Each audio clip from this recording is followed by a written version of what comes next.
Ouais, moi je la connaissais, mais avec deux rabbins. Mais elle est presque aussi drôle, franchement. Hey, salut! Bon, je te laisse, ils sont arrivés. Salut! Donc, bienvenue sur la chaîne du Teenage Mutant Nerdy Duck, moi-même. Voilà. Et aujourd'hui, pour cette première vidéo, pour cette entrée en la matière sur tous les réseaux sociaux, j'avais envie de vous parler de ça. Donc ça, c'est Turtles of Grayskull. C'est un crossover entre les Maîtres de l'Univers et les Tortues Ninja. Si vous revenez sur mes vidéos par la suite, ou si vous me connaissez un petit peu, vous savez que les Tortues Ninja et les Maîtres de l'Univers, c'est deux de mes grosses passions. Donc je ne pouvais pas décemment passer à côté de ça. Produit par Mattel, sur le même moule que les Maîtres de l'Univers actuels, les Origins. Voilà, on va voir ensemble si c'est juste un cash grab fait pour faire du pognon en soutirant ça aux vaches à lait que sont les collectionneurs que nous sommes, soit peut-être que c'est quelque chose de vraiment stylé qu'on a attendu pendant des années, auquel on jouait déjà quand on était petit en mélangeant nos Tortues Ninja pour aller sauver des personnages dans le Château des Ombres. On va donc voir ensemble un petit peu ce que ça donne, et puis on va le déballer, et puis on va jouer avec. Hein, ça sert à ça aussi, c'est des jouets. Allez, c'est parti! Alors comme toujours avec Mattel, hein, les illustrations de la carte sont magnifiques. On a là, par exemple, un affrontement entre Shredder et Leonardo. Alors, ce qui est intéressant, c'est que Shredder ne fait pas partie de la Wave 1, il fait partie de la suivante. Mais c'est un petit peu toujours comme ça avec Mattel, on le sait, ils aiment bien nous faire un petit peu comme Pixar, c'est-à-dire de planquer des trucs de la suite dans les illustrations. Donc là, on sait, alors là, c'est assez évident, on s'attendait tous à avoir Shredder, et c'est assez évident parce que là, il est au premier plan. Mais je vous invite à regarder un petit peu sur les autres illustrations qu'on peut trouver notamment sur Internet, ou sur les boîtes que vous avez chez vous, de chercher toujours dans les petits coins, dans les trucs, des petits indices sur qui seront les prochains. Voilà, c'est toujours... Alors, ils le font pas encore trop sur cette gamme, mais ils le font beaucoup sur la gamme des Maîtres de l'Univers. D'ailleurs, c'est peut-être un sujet d'une prochaine vidéo que je vous présenterai. Donc là, on peut le voir, on voit aussi les quatre personnages principaux de la Wave 1. Elle est composée de Donatello, Leonardo, Man-at-Arms et Mutated He-Man. Donc c'est un musclor qui a été transformé par du mutagène, qui rappelle un petit peu d'ailleurs le He-Man Slime Pit, qui est jamais vraiment sorti, mais qui existe en plein de customs. J'en ai un là, moi d'ailleurs, ici. Voilà. Et il y a en plus une figurine exclusive qui est Mouse Joe, qui est en fait une version spéciale de Trap Joe, dont je vous ferai une review aussi de toute façon, puisque là je compte reviewer toute la gamme de toute façon. Alors niveau articulation, on est complètement sur ce qui se fait déjà dans la gamme Origins des Maîtres de l'Univers, hein, c'est-à-dire des parties qui s'enlèvent assez facilement. Voilà, hop, je dis facilement, évidemment ça ne part pas, voilà. L'effet Bonaldi pour les plus vieux. Voilà, donc on peut déjà défaire la figurine en différentes parties, retirer les éléments comme ça. Voilà, tout se retire assez facilement, hein. Les épaulettes, si on le veut. Hop. L'armure elle-même peut se retirer. D'ailleurs, petit fait intéressant, je vais le remettre déjà sa forme normale. Hop là, petit fait intéressant, les carapaces peuvent se retirer. Et hop là, elles sont faites pour être des boucliers. Alors, qui va avoir envie de retirer sa carapace à une tortue, sachant que une tortue sans sa carapace, bon, elle meurt.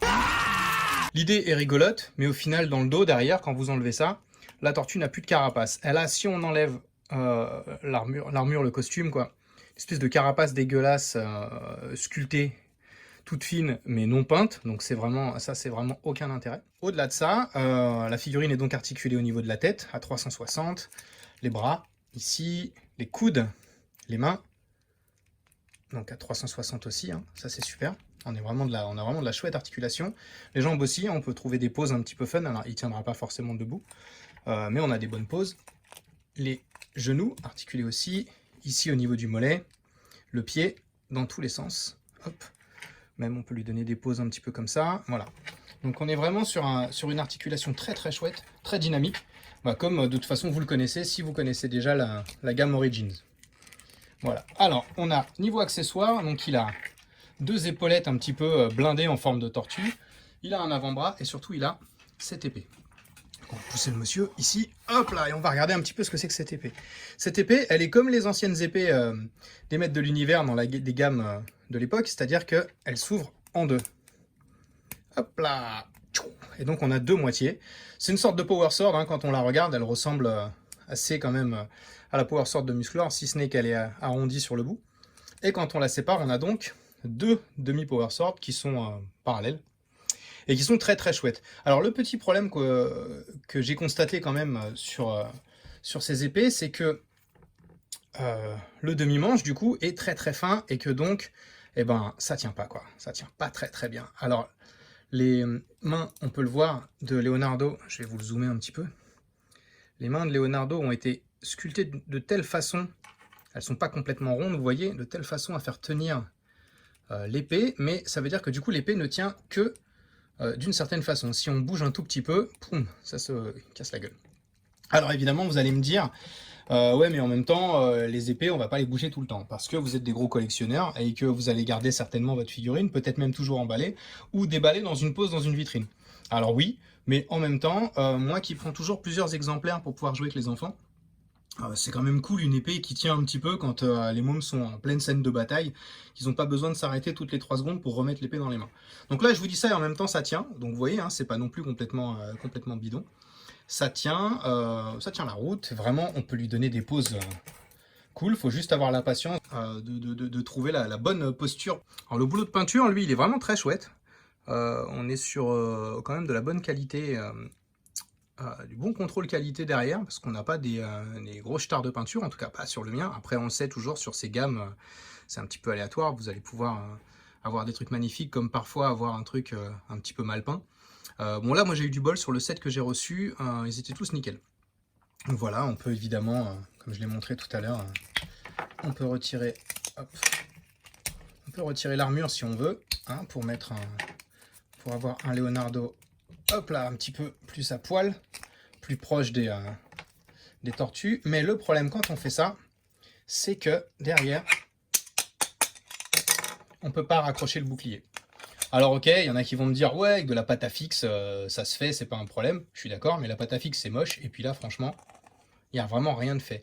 Je comprends pas pourquoi ils n'ont pas prévu des ergots plus longs et des trous dans le dos de la tortue. Puisque de toute façon, c'est un nouveau sculpt, hein, c'est pas un corps normal de maître de l'univers. Ils ont de toute façon investi là-dedans.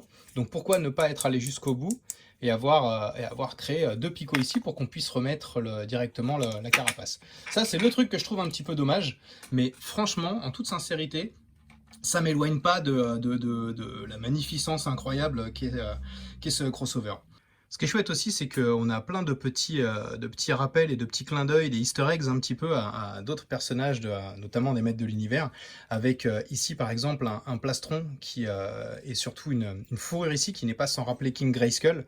Voilà, des personnages qu'on n'avait pas eu à l'époque dans les maîtres de l'univers et qu'on a eu dans la gamme classique il y a quelques années. Donc c'est un crossover qui a débuté cette année, là, en tout début d'année, voilà, qui est sur sa première vague à l'heure actuelle. La Wave 2 est en train d'arriver un petit peu partout dans le monde, principalement aux États-Unis, un peu plus galère en Europe.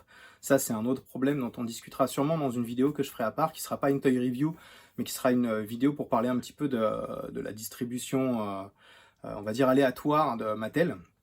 Voilà, j'essaierai d'avoir des invités qui s'y connaissent bien. J'ai déjà 2-3 petites personnes en tête, on en reparlera, mais je pense que ça va être sympa.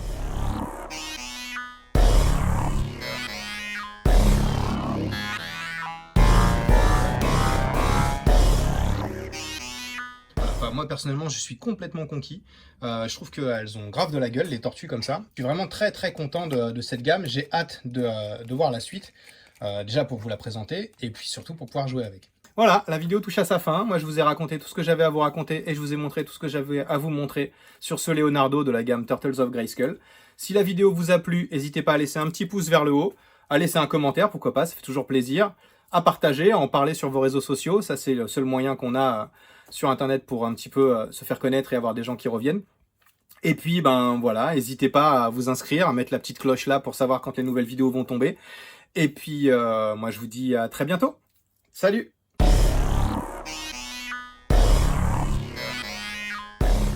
Ah oui, et si ça vous a plu, je suis en train de monter un Tipeee. Alors pas un Tipeee dans mon jardin, hein, mais un Tipeee sur Internet. Donc un petit truc en fait où vous pouvez laisser un pourboire et selon ce que vous pensez ou ce que vous avez envie de me donner. Et puis bah voilà, vous donnez ce que vous voulez, 1 euro, 1000 euros selon ce que vous pensez ou ce que vous pouvez donner. Vous faites plaisir, vous me faites plaisir, tout le monde est content. Voilà, bah, je vous remercie d'avance en tout cas si vous passez par là. Et puis je vous dis à bientôt sur la prochaine vidéo. Salut!